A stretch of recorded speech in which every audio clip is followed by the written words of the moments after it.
One of the interesting characteristics of Python is that it doesn't enforce data type as strictly as languages like C or C++.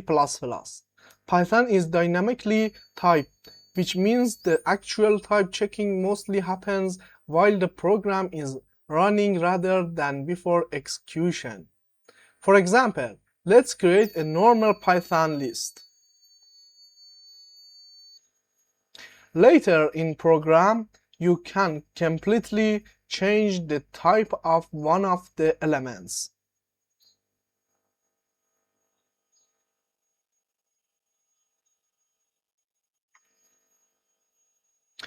Okay, Python allows this because a list can store different kinds of objects at the same time. In C or C++, this wouldn't be possible with a regular array. Once the array is declared to hold integers, every element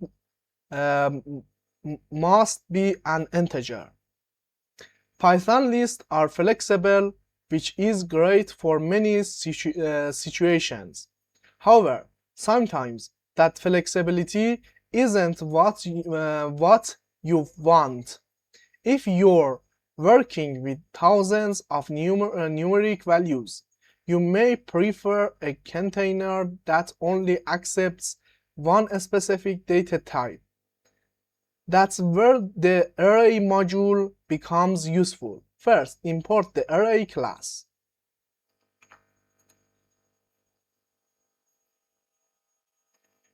Okay.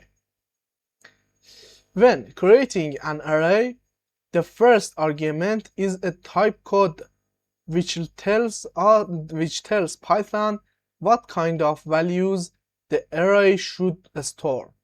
For example, the type code I represents signed integers.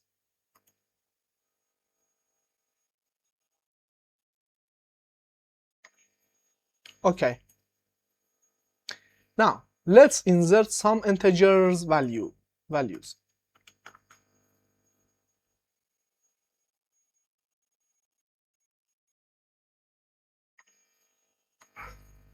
Okay.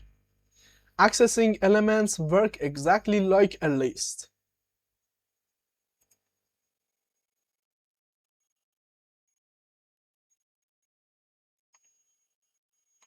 Okay. Now, let's see what happens if we try to insert a floating point number.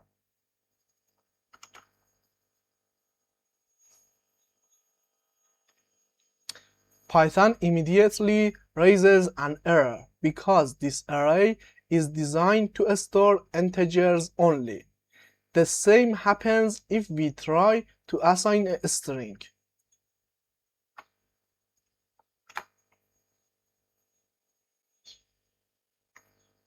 Okay.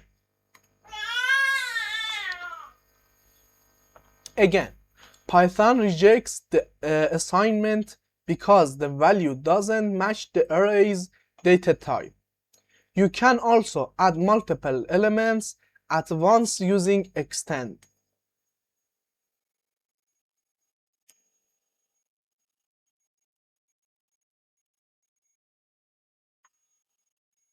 Okay, let's print.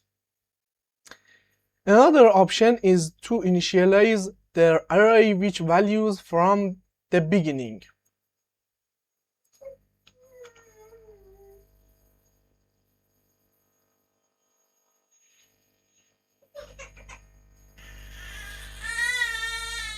Okay, print.